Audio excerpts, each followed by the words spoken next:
नमस्कार. दिनांक 10 एप्रिल 2024. आज सकाळी 9 वाजता उठलो, कारण 11 वाजता ऑनलाईन इंटरव्ह्यू होता. पण मला ऑफिस बघायचं होतं, म्हणून HR ला कॉल लावून विचारलं की मी फेस टू फेस इंटरव्ह्यूसाठी येऊ शकतो का. तर ती म्हणाली ओके.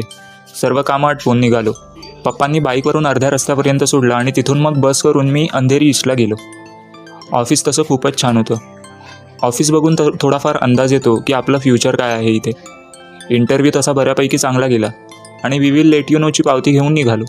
तेव्हा फोनमध्ये बघितलं तर मालाड वेस्टमधल्या कंपनीमधून मेल आला होता सेकंड राऊंड ऑफ इंटरव्ह्यूसाठी.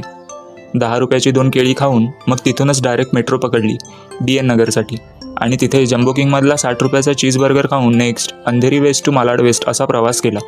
तिकडच्या इंटरव्ह्यूमध्ये जरा फसलो आणि त्यांच्याकडून देखील we will get back to यूची पावती घेऊन घराकडे निघालो. रिजेक्शनचं तसं काही वाटत नाही, पण असं कंपन्यांमध्ये इंटरव्ह्यूसाठी फिरायला खूपच कंटाळा येतो. अनुभव देखील चांगला मिळतो ती वेगळी गोष्ट. बाकी तुमचा जॉब काय म्हणतोय?